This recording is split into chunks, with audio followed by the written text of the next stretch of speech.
Hello everyone, I am Maria Petrashko, the TV news agency. European politicians have never accused Minsk and Moscow of anything, but what about a bedbug infestation? It is symbolic. Without Russia, Europe is returning to its roots: fleas, unsanitary cold, hunger and dirt. The sanctions have worked in the European garden. 7 schools closed in France due to bedbug infestation. It turned out that the bedbug repellent used in furniture and most wooden materials is produced in Russia. Western politicians have imposed sanctions on this substance, and the European poison does not impact the bedbugs at all. More children are expected to arrive at UK schools with dirty cloth and hair. Julie McCulloch, Director of Policy at the Association of School and College Leaders, said, "Hygiene poverty is linked to very high levels of deprivation as families struggle with the cost of things like washing machines, energy bills and cloth.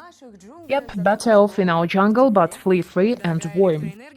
Expensive electricity may have killed more Europeans than COVID-19 last winter. Our modeling estimates that high energy prices have claimed 68,000 lives. Fewer poverty crises, 3,000 Britons die every year because they can't heat their homes. Did your Yankees dictating war with Russia help you? No. The Yankees have turned our smarter again. While their overseas handlers taught their European vessels to go to war with Russia, they continued to treat themselves.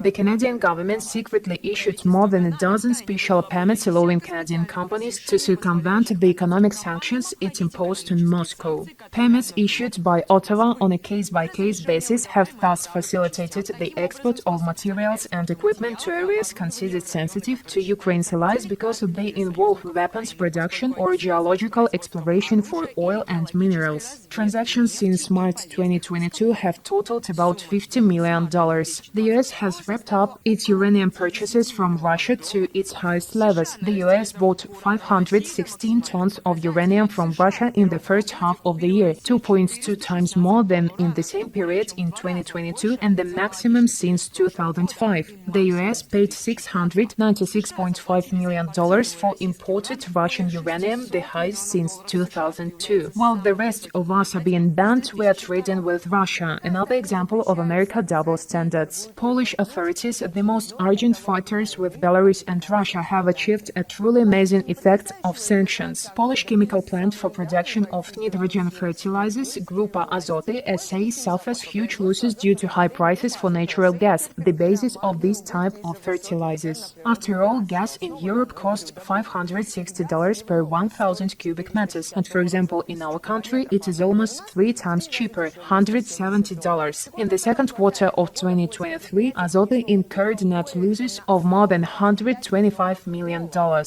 How changeable this world is. Not so long ago, the Western press wrote gleefully about the sanctions against Belarus and Russia, but now they do it with some gloom. Sanctions against Russia have brought the Swedish industry to its knees. In September, Sweden recorded the lowest level of business activity in the manufacturing sector for the last 3 years. Moreover, the decline has been observed for the last 10 consecutive months when sanctions against Russia were imposed. Economists commented on the latest statistics with the words "cold shower" for Swedish industry. The largest Dutch shipbuilder sued the government over losses from anti-Russian sanctions.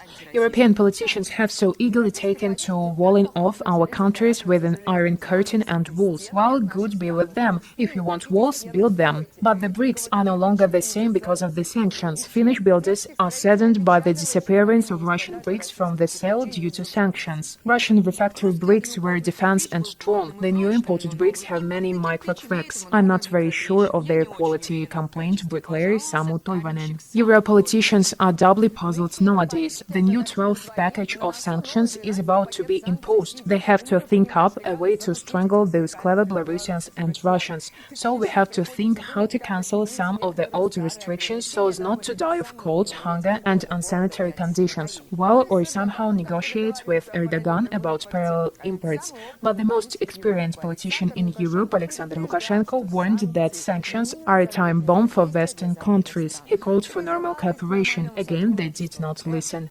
More news in our Telegram channel.